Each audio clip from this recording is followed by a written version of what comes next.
Hey guys, welcome back, and today I'm going to be talking about some films I watched in 2024. I'm going to be giving you my honest review and I'm going to tell you how many stars I give them, roughly. So, to start off with, my favourite film that I watched in 2024 was Deadpool and Wolverine. I watched Deadpool and Wolverine in the summer and I love Marvel, so I absolutely love this film. My favourite X-Men is Wolverine, so I was bound to love this film anyway.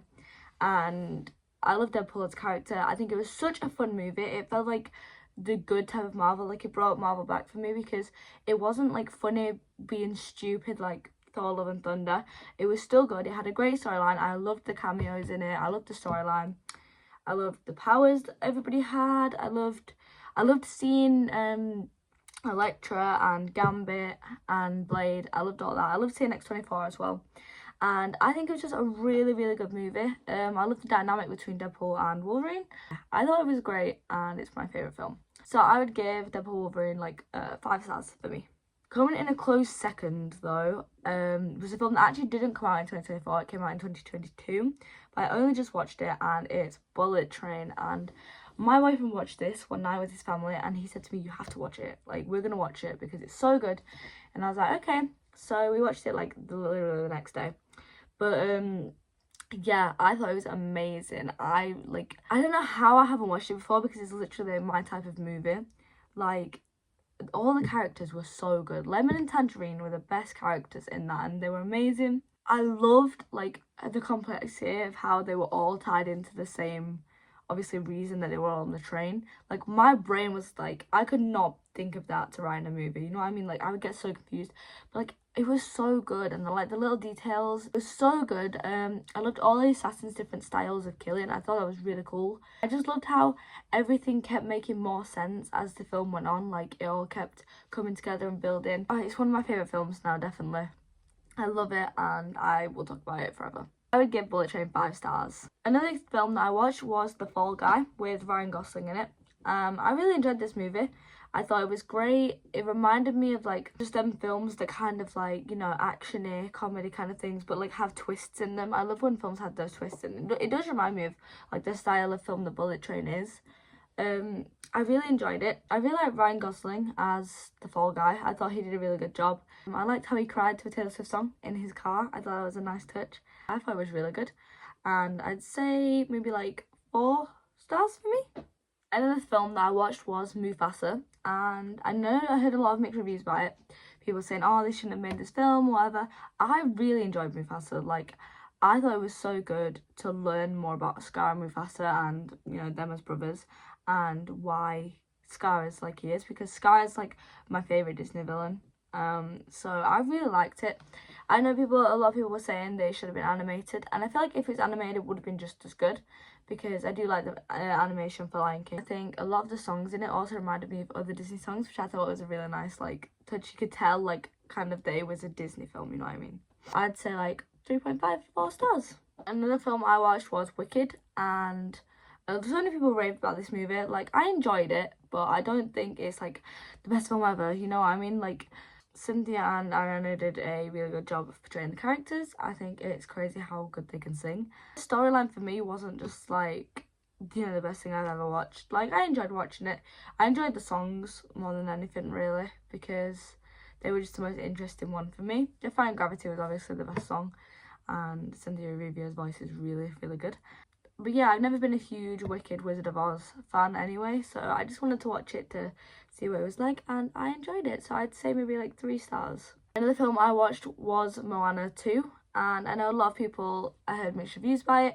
I actually really enjoyed Moana 2. Of course, it's not going to be as good as Moana 1. Yeah, I really enjoyed Moana 2, and I, like, some of the songs were not rememberable for me. Like, that's the only thing. Like, I feel like I could remember a lot of the Moana ones as soon as I watched it. The main song that I liked from Moana 2 was it Get Lost by the woman in where Maui was captured. I really liked that one, and I really liked her character because I thought she was going to be evil and then she ended up helping them. I wish we'd have seen her again. I think that would have made it better. But yeah, I don't remember too much of it. So like 3 stars for me, I'd say. Now we're getting on to a couple of films that I wasn't a fan of. I watched Challengers this year. Me and my boyfriend watched it together, and I didn't think it was going to be good. I thought it was going to be a lot better than it was. Like, I think it was very hyped up, this film, and I did not enjoy it whatsoever. I think it was boring. I think the scenes at the end with them playing tennis in slow motion, I have never watched a slow motion when I just wanted the film to finish.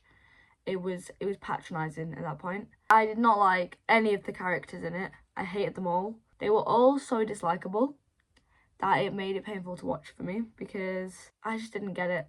I didn't know if the boys were gay. I didn't know if they actually liked her. I don't think she actually liked any of them. So I just think it was absolutely a waste of my time, really. I'm glad some people liked it. You know, it might be for them if they're interested in all these weird dynamics between characters. But I really it was a hard watch. It was a hard watch. It took a while. It was a long film.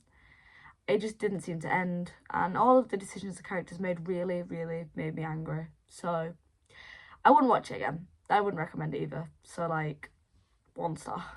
The last film that I'm going to talk about today that I watched, I don't think anybody should ever watch, is Miller's Girl, and I don't know what the hell the writers were thinking, the directors were thinking, anybody was thinking when they made this film.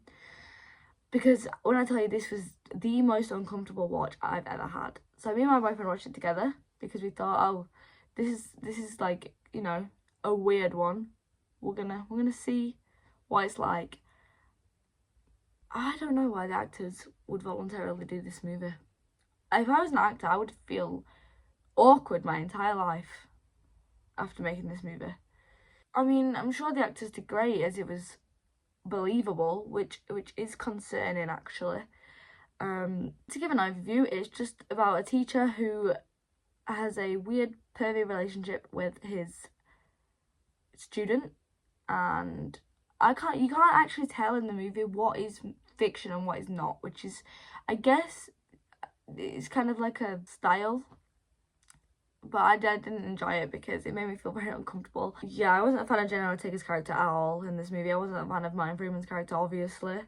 I didn't like any of the characters, really. It was an uncomfortable watch, and I don't get what the point of the movie was.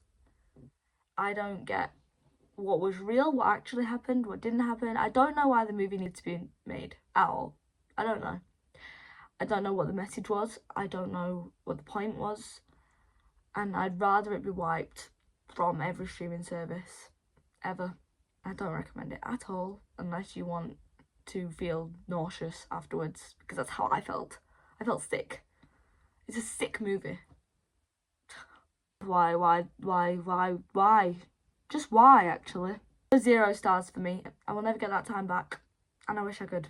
So those were the films that stood out for me, I guess, in 2024. I didn't watch too many in 2024. I'm hoping to watch more this year. But yeah, there are my ratings, reviews of those films. And let me know if you guys disagree with any, because I'll be interested to hear. Thank you for watching. Bye!